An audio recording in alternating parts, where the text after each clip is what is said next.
हैदराबाद में 400 एकड़ जमीन में जितने भी फॉरेस्ट है उन सबको काट दिया गया है। वहां की जो वाइल्ड लाइफ है वो इधर उधर भाग रही है, डियर है, पीकॉक है, सारे जानवर इधर उधर जा रहे हैं। उनको समझ नहीं आ रहा कि अब वो रहें किधर। इसके लिए जो हैदराबाद की सेंट्रल यूनिवर्सिटी है उसके स्टूडेंट्स प्रोटेस्ट कर रहे हैं, बट गवर्नमेंट उनकी नहीं सुन रही है। गवर्नमेंट वहां पे एक IT पार्क बनाना चाहती है।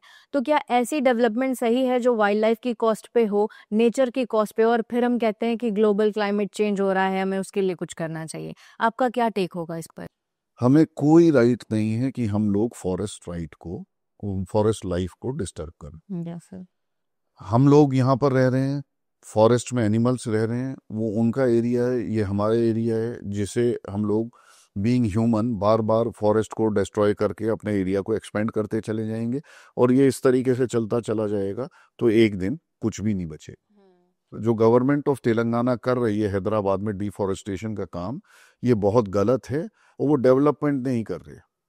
अगर उन्हें डेवलपमेंट करना है तो उन्हें सस्टेनेबल डेवलपमेंट की तरफ जाना चाहिए। यस, एटलीस्ट पहले से वाइल्ड लाइफ के बारे में कुछ सोचना चाहिए कि वो कहाँ जाएंगे। नहीं, वाइल्ड लाइफ को आप शिफ्ट नहीं कर सकते, इट इज देयर प्लेस। एक एनवायरनमेंट है, आपको दिल्ली रहने की आदत है, आप शायद यहाँ पर अगर आप देखते हैं तो यहाँ पर बरसात भी आती है, गर्मी भी आती है, ठंड भी आती है और सब लगभग एक्सट्रीम होता है। अगर आपको किसी बिल्कुल प्रॉपर गर्म एरिया में भेज दिया जाएगा, आपको सर्वाइवल में डिफिकल्टी आएगी। अगर आपको किसी ठंडे एरिया में भेज दिया जाएगा, मैं आपसे कहूँ कि आप फिनलैंड जाके रह लीजिए, आपको डेफिनेटली दिक्कत आएगी। हम लोग ह्यूमन बीइंग हैं, हम लोग अडेप्ट कर सकते हैं, हम लोगों के पास कपड़े होते हैं, हम लोगों के पास इंफॉर्मेशन है। वाइल्ड लाइफ के पास ऐसी कोई इंफॉर्मेशन नहीं।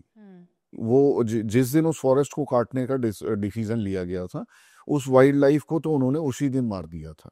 तो पहला क्या है कि ये जो हैदराबाद के बच्चे प्रोटेस्ट कर रहे हैं, उस प्रोटेस्ट को मैं समर्थन करता हूं। दूसरा, मेरी तेलंगाना गवर्नमेंट से भी अपील है कि इस तरीके के डिसीजन ना ले, डेवलपमेंट को सस्टेनेबल मॉडल में करे, जहां पे को एग्जिस्टेंस हो। डेवलपमेंट के लिए किसी की हत्या ना करे। हमारा जो ऑर्गेनाइजेशन है वर्ल्ड एजुकेशन मिशन, उसकी फिलॉसफी है, अगर हम लोग अरुणाचल यूनिवर्सिटी ऑफ स्टडीज की ही बात करते हैं तो प्रोजेक्ट हमारा काफी बड़ा प्रोजेक्ट है। इस प्रोजेक्ट में हम लोगों ने लगभग 6 लाख स्क्वायर फीट की कंस्ट्रक्शन करी है। इस प्रोजेक्ट के लिए आप गूगल मैप उठा के AUS के ऊपर की कोऑर्डिनेट से देख लीजिए, क्या कोई पेड़ कटा है? एक भी पेड़ नहीं कटा। I will show you the places जहां पे हम लोगों ने बिल्डिंग की लोकेशन पेड़ की लोकेशन की वजह से चेंज कर दी।